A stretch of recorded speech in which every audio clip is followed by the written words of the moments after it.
Hello everyone, welcome to Saroj Mishra YouTube channel. में YouTube channel पर आप सभी का बहुत बहुत स्वागत है।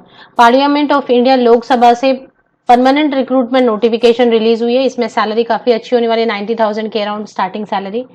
एनी मास्टर एनी पीजी, मतलब आपके पास कोई भी मास्टर डिग्री है तो आप यहाँ पर एप्लीकेशन कर सकेंगे। फ्रेशर भी एप्लीकेशन कर सकते हैं। बाकी की criteria, age limit, qualification, complete qualification वगैरह आगे वीडियो में हम चेक करेंगे। तो ये एडवर्टीजमेंट रिलीज हुई इस तरीके से, एडवर्टीजमेंट नंबर 2/2023।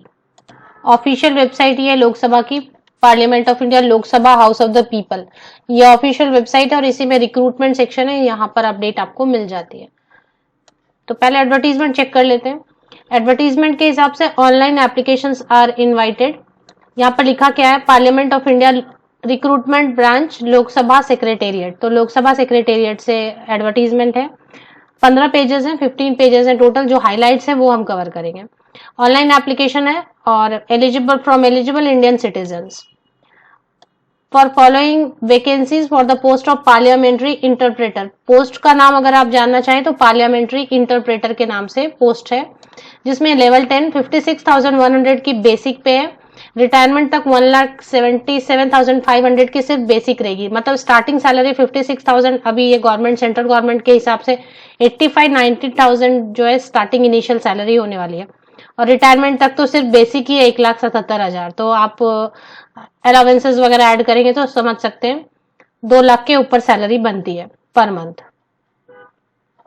डायरेक्ट रिक्रूटमेंट है, टोटल 13 पोस्ट है। और अब इसमें क्वालिफिकेशन, एज लिमिट देख लेंगे। सबसे पहले समझेंगे कि क्या कोई भी मास्टर डिग्री होल्डर अप्लाई कर सकता है। तो सबसे लास्ट जो ऑप्शन है, एक एक करके सभी ऑप्शंस देखेंगे। सबसे last option, master degree in any other discipline, मतलब किसी भी सब्जेक्ट से आपने मास्टर डिग्री किया है लेकिन हिंदी और इंग्लिश कंपलसरी या इलेक्टिव में डिग्री लेवल पर आपने पढ़ा है। तो most of the candidates English और हिंदी डिग्री लेवल पे हम पढ़ते ही हैं, इंग्लिश एंड हिंदी दोनों। और पीजी आपने किसी भी सब्जेक्ट से किया हुआ है लेकिन इंग्लिश एंड हिंदी आपने ग्रेजुएशन लेवल में पढ़ा हुआ है तो आप एप्लीकेशन कर सकते हैं। दूसरा कंडीशन ये, मास्टर डिग्री अगर इंग्लिश में है और हिंदी आपने डिग्री लेवल पे पढ़ा है, एज कंपलसरी सब्जेक्ट पढ़ा है या इलेक्टिव सब्जेक्ट पढ़ा है, बट ग्रेजुएशन में आपने हिंदी पढ़ा है तो आप अप्लाई कर सकते हैं। थर्ड ऑप्शन है, अगर मास्टर डिग्री पीजी आपने हिंदी में किया है और इंग्लिश आपने ग्रेजुएशन में पढ़ा है तो फिर आप यहां पर एप्लीकेशन कर सकते हैं। अगर एक्सपीरियंस की बात करते हैं तो एक्सपीरियंस मैंडेटरी नहीं है, एसेंशियल क्वालिफिकेशन या एसेंशियल नहीं है कि एक्सपीरियंस होना ही चाहिए। विदाउट एक्सपीरियंस कैंडिडेट भी एप्लीकेशन कर सकते हैं।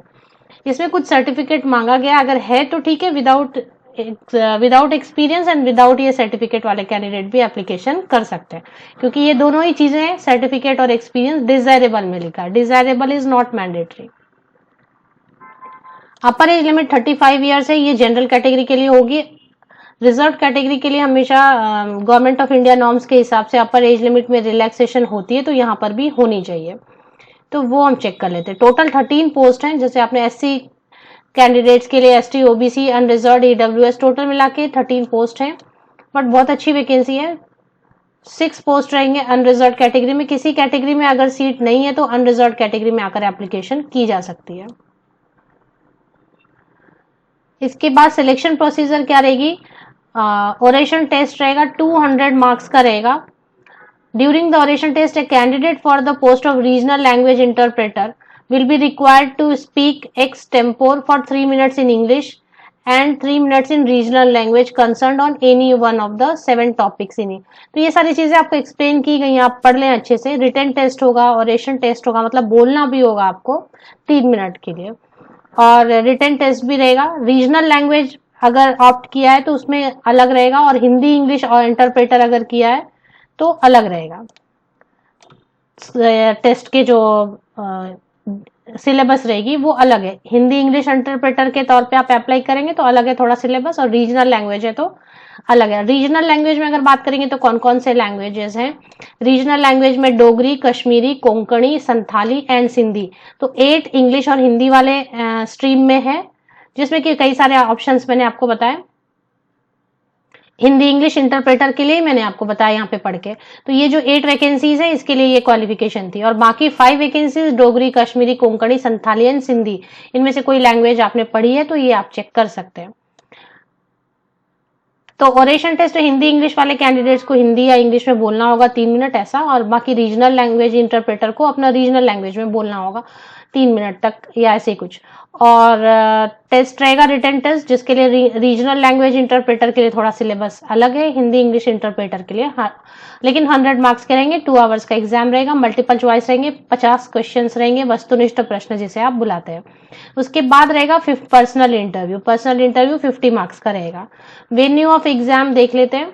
Venue of Hindi English will be the examination for Hindi English stream will be held at Delhi, Dogri at Jammu. तो अलग अलग लैंग्वेजेस के लिए अलग अलग है। हिंदी और इंग्लिश में मोस्टली जो एनी मास्टर वाले कैंडिडेट वो हिंदी इंग्लिश स्ट्रीम में करेंगे तो दिल्ली में एग्जाम देने जाना होगा। जनरल कंडीशन में अपर एज लिमिट में रिलैक्सेशन दी गई है। एसटी एससी कैटेगरी के कैंडिडेट अगर हैं तो 5 साल की अपर एज लिमिट में रिलैक्सेशन है। ओबीसी कैंडिडेट अगर है तो 3 इयर्स की रिलैक्सेशन है। ईडब्ल्यूएस कैटेगरी, इस तरीके से अलग अलग कैटेगरी के कैंडिडेट्स के लिए अपर एज लिमिट में रिलैक्सेशन दी गई है। क्राइटेरिया ऑफ ये तो खैर इनकम सर्टिफिकेट ईडब्ल्यूएस कैटेगरी के कट ऑफ मार्क्स भी बताया गया है, तो पढ़ लें अच्छे से, ज्यादा नहीं है, 15 पेजेस के ही है। सेंट्रल गवर्नमेंट की जॉब रहेगी, परमानेंट जॉब रहेगी। सैलरी भी मेंशन कर दी। ऑफिशियल वेबसाइट भी देखा। लास्ट डेट क्या रहेगी एप्लीकेशन की वो चेक कर लेते हैं, और कैसे एप्लीकेशन करनी है। ऑनलाइन एप्लीकेशन है, योर ऑनलाइन एप्लीकेशन, तो लास्ट डेट क्या रहेगी वो देख लेते हैं। पेज नंबर 9 पे लिखा था eligible candidates can fill the online application up to 3 April 2023 till 5 PM, after which the link will be disable. तो 3 अप्रैल 2023 तक ऑनलाइन एप्लीकेशन कर सकते हैं, इसके बाद जो है लिंक को डिसेबल कर दिया जाएगा। अभी ऑफिशियल वेबसाइट पर चलते देखते हैं कि एडवर्टीजमेंट कहाँ है और कहाँ से ऑनलाइन एप्लीकेशन कर सकते हैं। अप्लाई फ्रॉम ऑल स्टेट, किसी भी स्टेट से बिलोंग करने वाले, क्योंकि सेंट्रल गवर्नमेंट की जॉब है, बट इंग्लिश और हिंदी इंटरप्रेटर के लिए एग्जाम दिल्ली में होंगे, एग्जाम देने दिल्ली जाना होगा। बाकी रीजनल लैंग्वेज के लिए अलग अलग सेंटर्स दिए हुए हैं। तो पहले तो आपको ऑफिशियल वेबसाइट पर चले आना है। ऑफिशियल वेबसाइट पे पार्लियामेंट ऑफ इंडिया ऐसा लिखा हुआ है। ये मैंने लिंक विकिपीडिया से ली हुई है, विकिपीडिया से आप भी ले सकते हैं। लोकसभा विकिपीडिया करेंगे तो फिर उसमें लिंक आपको मिलती है जो ऑथेंटिक रहती है। इसमें स्क्रॉल डाउन करते जाना नीचे की तरफ और आप देखेंगे राइट हैंड साइड में रिलेटेड लिंक आ रहे हैं। रिलेटेड लिंक में रिक्रूटमेंट है, इस पे एक बार क्लिक कर देते हैं और ये आ गए आपके डिटेल्ड एडवर्टीजमेंट नंबर 2 ऑब्लिक, क्योंकि कई सारे एडवर्टीजमेंट इस पे आते रहते हैं इसलिए आपको नाम याद रखना है।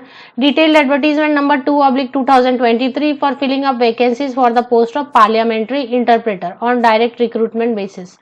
तो ये एडवर्टीजमेंट है और इसमें अप्लाई ऑनलाइन, यहाँ पे देखिए लेफ्ट हैंड साइड में ऊपर दिख रहा है, ब्लिंक हो रहा है new apply online advertisement number 2। तो इस पे क्लिक करेंगे तो ऑनलाइन एप्लीकेशन कर सकते हैं। इसके पहले एडवर्टीजमेंट को 15 पेजेस की अच्छी तरीके से पढ़े, बैठ के आराम से समझे। कोई टर्म एंड कंडीशन तो हिडन नहीं है या फिर परमानेंट ही कंफर्म है वगैरह, ये सारी चीजें पढ़ लें, उसके बाद एप्लीकेशन करें। ऑफिशियल वेबसाइट के लिंक के लिए आप विकिपीडिया से भी ले सकते हैं, अदरवाइज आप मेरे इसी यूट्यूब वीडियो के डिस्क्रिप्शन बॉक्स को नीचे तक स्क्रॉल डाउन करके चेक करें, आपको लिंक अवेलेबल मिल जाएगी। आप सभी को best wishes, thank you very much.